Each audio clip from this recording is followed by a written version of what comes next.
Now, the last question, which is C, talking about how blood sugar level is being controlled. Now, there are two important organs which are responsible for the control of blood sugar level. The first one is the liver, and the second one is the pancreas. Now, talking about the pancreas, it has special tissues that we call the islets of Langerhans. This tissue produces two important cells. The first one is known as the alpha cells, and the second one is known as the beta cells.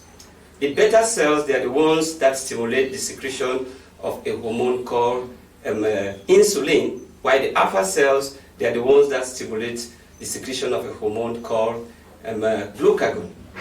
Now, when blood sugar level is very high, before I explain, I want to let you know that a normal blood sugar level lies between 80 to 90 milligrams per 100 cm³ of blood. That is the normal level. When we say that blood sugar level is high, it is when it moves right up to 150 milligrams per 1000 cm³ of blood. So it is high. And when it is low, it is when it moves right down to 70. So you should know the situations. So let's take the first case where blood sugar level is high, and the following will be detected at the level. This will be detected at the level of the hypothalamus of the brain. And impulses are sent immediately to the pancreas, where it will stimulate the beta cells that will also cause the secretion of the hormone called insulin. Insulin is carried in blood to the liver, where it will assist the liver cells to bring back the blood sugar level to normal in the following ways. The first thing that will occur will be the conversion of the excess glucose to glycogen, which is of course stored in the liver.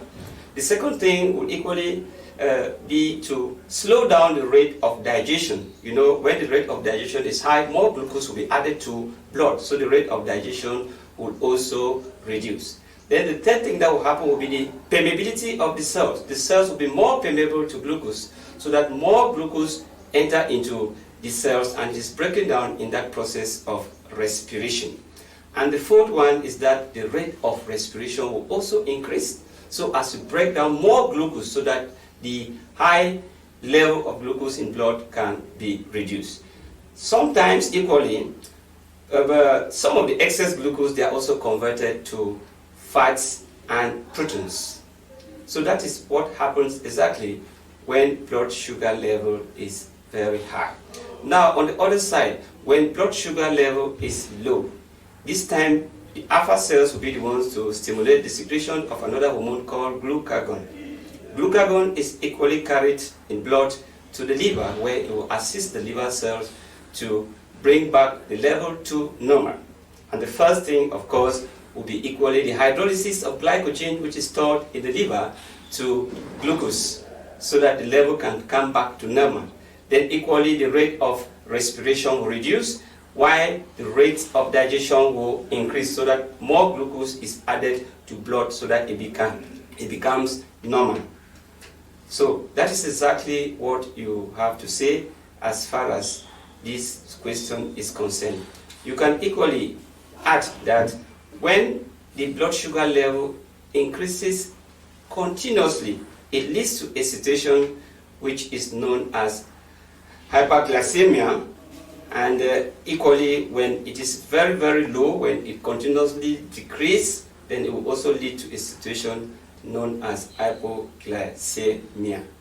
So that is how you can answer that question to have all your marks. Next time, when we're coming back to this studio, we're going to talk about the control of another internal environment. Surely it will be the control of some salts like sodium and potassium salt. Thanks very much for your kind attention. See you when we come back. Please always remember to subscribe, and if you like it, please equally share to others. You know, this is your program, and it's a program for everybody. Thanks for your kind attention. See you when you come.